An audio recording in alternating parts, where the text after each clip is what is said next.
Hello,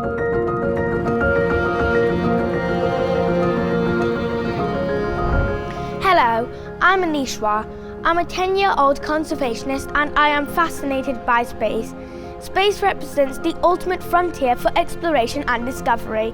And here at the Kennedy Center's Earth to Space Festival, we are celebrating our connection to the cosmos through incredible art.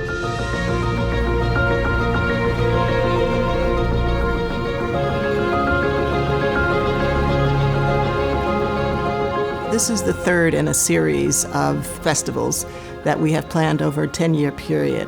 They are aimed at focusing on arts and science, arts and nature, arts and the environment. The Kennedy Center has brought together amazing artists from all over the world who are inspired by our connection to the cosmos.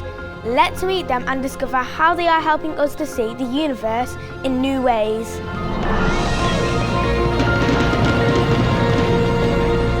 我是蔡国强，艺术家。对于肯尼迪中心这个表演中心来，我可能是有一点点特别，因为你看我又是视觉艺术家，但是来做的又有展览又有表演 exposition。我很共鸣这一次太空艺术节的这个初衷，就是人类更多的合作和关怀，然后从太空宇宙的角度考虑人类对地球和宇宙的责任。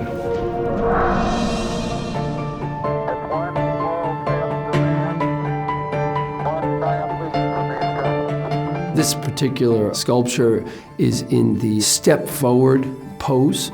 It's all about taking that step forward into the unknown. It's a composite construction that combines carbon fiber with a steel frame.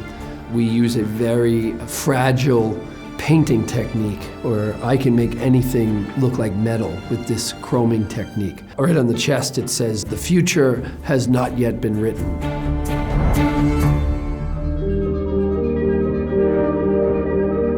In this exhibition, we are presenting our work looking at habitations on the moon and on Mars.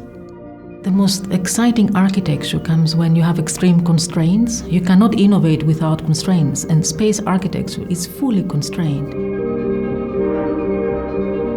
I think the work of architecture in space has a huge role to play, and it will in the future. So I hope that the exhibition inspires the next generation of space architects.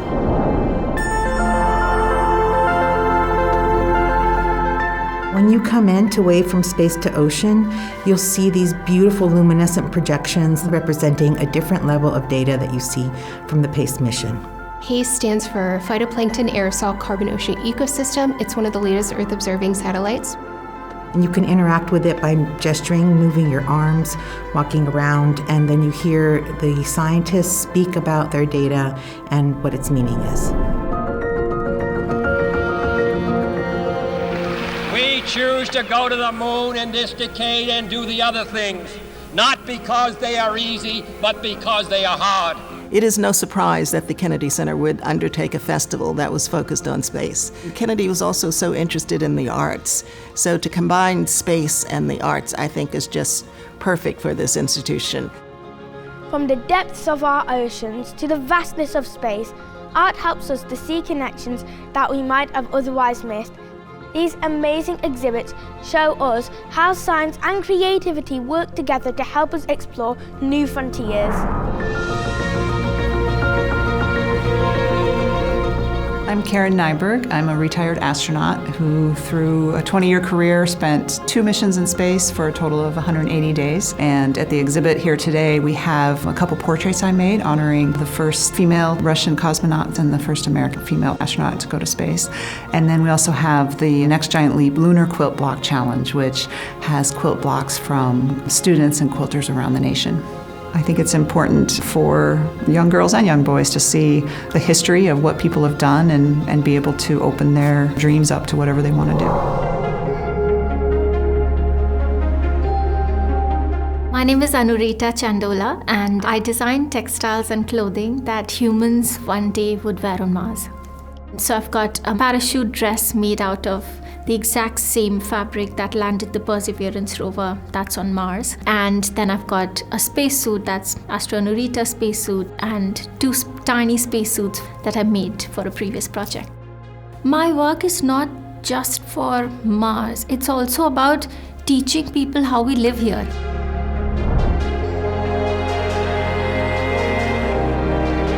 The work I have at the Hall of Nations has 2 or 3 elements to them. There is the sound, which are salutations to the universe in 55 languages.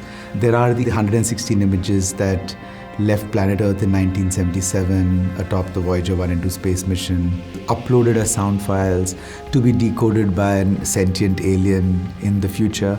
The Hall of Nations is in this sort of flag-lined space which already evokes the idea of the planet, and with all its complexities becomes a location to sort of reread this message.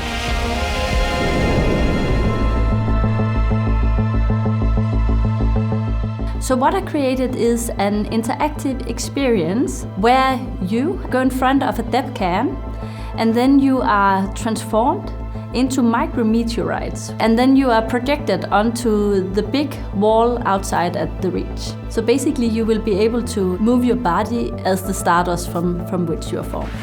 I'm really excited to show my work here. It's the first time I'm showing Made of Stardust here in the States.